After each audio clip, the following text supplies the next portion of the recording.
बिस्मिल्लाहिर्रहमानिर्रहीम अस्सलाम वालेकुम। शादी की पहली रात खामंद कमरे में दाखिल हुआ और कमरे का दरवाजा बंद करके बीवी के करीब आकर बैठ गया। सबसे पहले उसने अपनी बीवी को सलाम किया। उसके बाद 5,000 हक महर देने लगा। बीवी ने कहा, मैंने हक महर नहीं लेनी, मैं आपको मुआफ करती हूँ।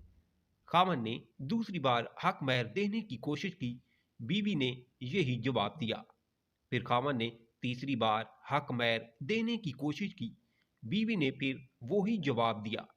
खामन ने वो पैसे अपने बटुए में रख दिए और चंद मिनटों के लिए सोचों में गुम हो गया कि कितनी तवक्कुल वाली और वफा वाली बीवी है जो पैसों से ज्यादा मुझे तरजीह दे रही है।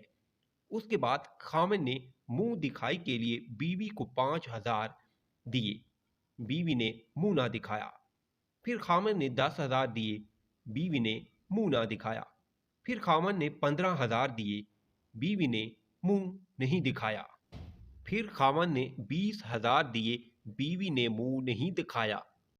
फिर 25, 30, 40, हत्ता कि खामन ने 50,000 दिया। बीवी ने मुंह ना दिखाया।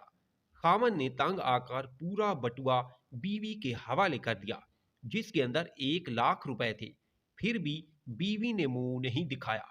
खामन ने बीवी से कहा, आपको और क्या चाहिए? बीवी ने कहा, एक वादा। खामन ने कहा, कौन सा वादा? बीवी ने कहा, मुझसे एक वादा करो, मुझे कभी छोड़ोगे तो नहीं। खामन ने शादी की पहली रात बीवी को ना छोड़ने का वादा कर लिया। ये लड़की कोई आम लड़की नहीं थी, बल्कि उसने MA उर्दू कर रखा था और उसके वालिदैन ने दामाद से जमानत की तौर पर 5 लाख या 10 लाख भी नहीं लिखवाया था। ऐसी औरतें नसीब वाले मर्दों को मिलती हैं जो सिर्फ खामन से प्यार करती हैं। उनकी नज़र में पैसों की कोई अहमियत नहीं होती। ऐसी बीवियां मुआशरे के लिए रोल मॉडल हैं जिनकी वजह से हमारा मुआशरा चल रहा है। चाहते खुलूस की कुछ कमी न थी, कम शनास लोग दौलत पर मर गए। अल्लाह ताला सब बेटियों की नसीब अच्छे करे। आमीन सुम आमीन। अगर वीडियो अच्छी लगी है तो चैनल को सब्सक्राइब ज़रूर करें और वीडियो को लाइक